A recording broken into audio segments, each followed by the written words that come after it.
How lovely to be with you all at this first gathering of the SAT and the DeVere Society. It's a real thrill.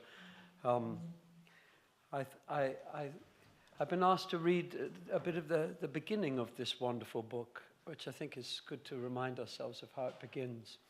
I realized too that it's 41 years ago that as a very young actor, 22 years old, I walked into a rehearsal room to play Ariel with a very famous and wonderful actor who was playing Prospero, Sir Derek Jacobi.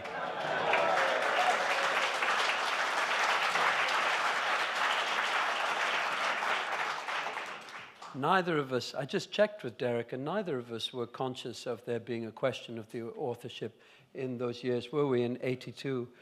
In fact, I remember reading Rouse's book and all those Stratfordian books and wandering around in a fantasy of the author's life there and finding the shopping markets and things rather a mystery to the wonders that were in the play. Little odd story. On 9/11, that terrible disaster when the planes hit the towers, I was playing Cymbeline at the Globe, and it was a production where we didn't leave the stage. So at the interval, I came off, and the CEO of the Globe came to me and told me this terrible thing had happened and said, do you want to carry on or not? Obviously, at the Globe, there were always a lot of Americans in the audience, and so I knew that the play ended with the word peace. And so I said, no, we will play on, but I better make an announcement before we play on that this thing had happened. So I did that from the Globe stage, and of course many people immediately checked, I think they were phones then, checked their phones and left to find out what was happening. But we played on to that wonderful word, peace, at the end of Cymbeline, which of course is also the last word of this book, isn't it? And the coincidence of that, the synchronicity, if you're interested in Jung's ideas of that, struck me. The care of placing Cymbeline at the end of all these plays, that they're put together in this collection, from a theatre man's point of view, put together very theatrically and carefully, the order. Cymbeline is not the last play written. No one knows what the last play written is. Neither is The Tempest, the first play written. I haven't looked at collections of Ben Jonson or Arthur Miller or different playwrights, but there's a consciousness to obviously, as Alexander was saying earlier, there's a consciousness to the words, isn't there, that needs to be paid attention to. So here we are with this lovely facsimile of the, in fact, a second edition of the folio. Do you want to hear? I think I'd like to try and read it from the original. I notice on the front, written in the front, with love on your 18th birthday, 26th of July, 1997, Mark and Mummy forever. So we gave this to my daughter back in 97. Just after the Globe had opened. Now, of course, there's a lot of words at the beginning explaining things, and you have to go through all of that. If you try and play Hamlet these days, you'll get as far as to be or not to be, and then there'll be 2 pages of notes before you find out what the question is. And not very useful notes, I'm afraid to say. But here we go. Here we go, the lovely image. I say lovely. To the great variety of readers, to the memory of my beloved, the author, the catalogue. So you have the comedies, the histories, and tragedies in that order. Cymbeline at the end, King of Britain, and the Tempest at the beginning. To the memory of the authors. And then how lovely that the players, my ancestors, I suppose, but a number of our ancestors in terms of craft listed there. And then we come to it.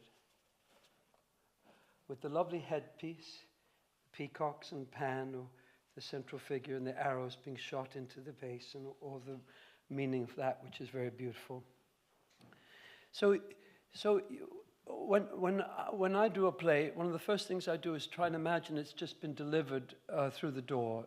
That I've never read it before, I've never seen it before, and I believe, and I've witnessed it in the theatre myself when I'm in the audience, that if people play with that attitude that this has never happened before, ever, not even at the matinee earlier this afternoon, that you can win an audience into an innocent experience of the play.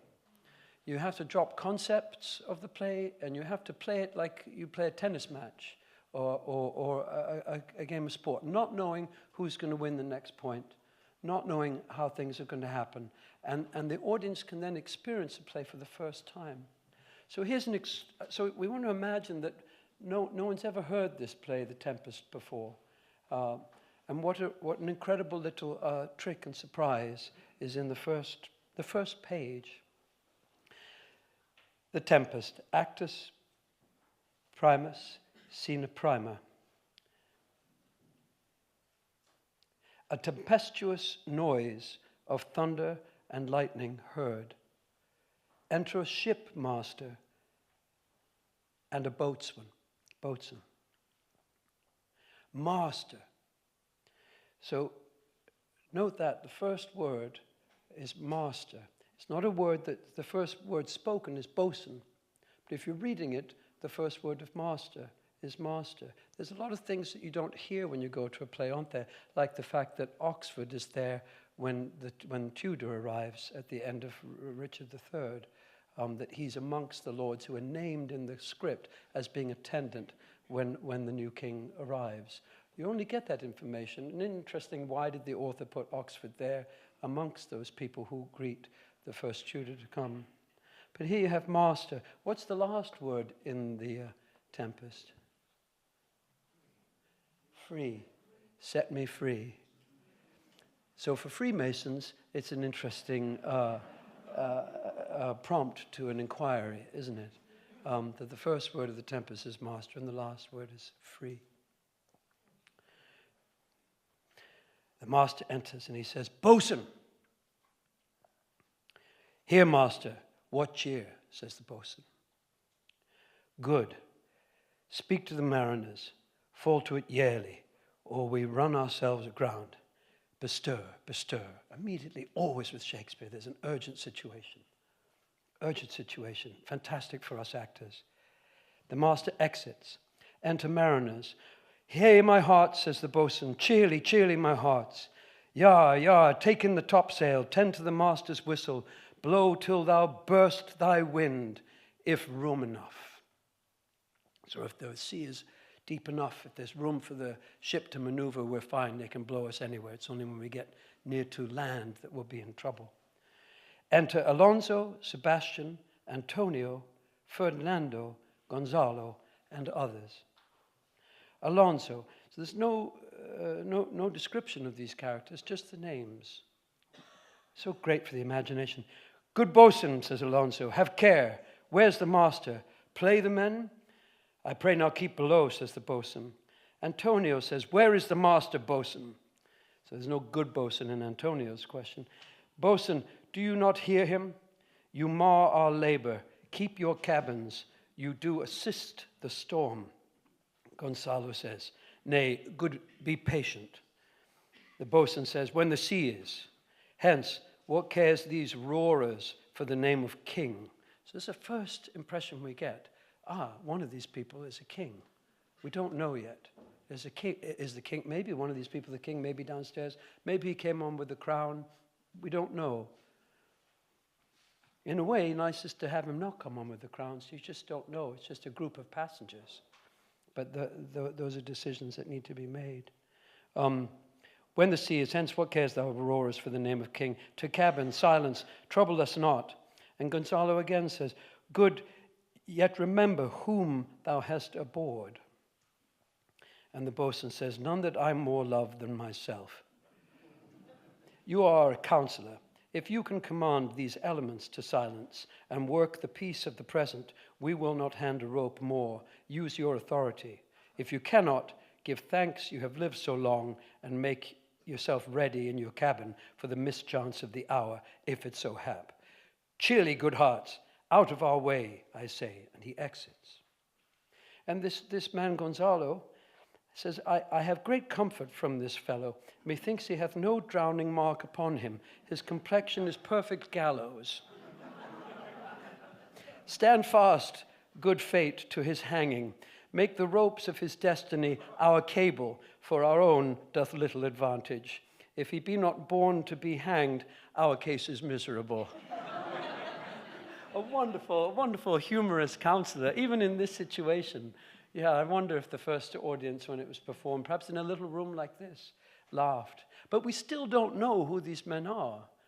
They're just men who are talking, who are passengers on a boat. We have some sense of some authority to them, that there is someone important on. And he exits, and enter the boatswain again. Down with the topmast, yah, lower, lower. Bring her to try with the main course. A plague, and he's interrupted by a cry within. And then enter Sebastian, Antonio, and Gonzalo, it says. A plague upon this howling.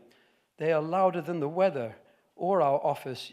Yet again, what do you hear? What do you hear, sorry? Shall we give o'er and drown? Have you a mind to sink? Wonderful ways to say it. Have you a mind to sink? Sebastian says, "Epoxy your throat, you bawling, blasphemous, incharitable dog. Work you then," says the boatswain. Antonio says, "Hang, cur, hang your horse and insolent noisemaker. We are less afraid to be drowned than thou art." And Gonzalo says, "I'll warrant him for drowning, though his ship were no stronger than a nutshell and as leaky as an unstaunched wench." The boatswain says, "Lay her a hold, set her 2 courses off to sea again, lay her off," so one gets a sense that we're getting nearer to land. Set her off to sea again. I mean, one imagines the admirals or the people like Raleigh and Drake and the people who knew about sailing that you were playing for when you did a play like this. Just like now with something like Dr. Semmelweis that have just done, one's aware of midwives and doctors and obstetricians come, and you've got to get the details right, or you'll get letters.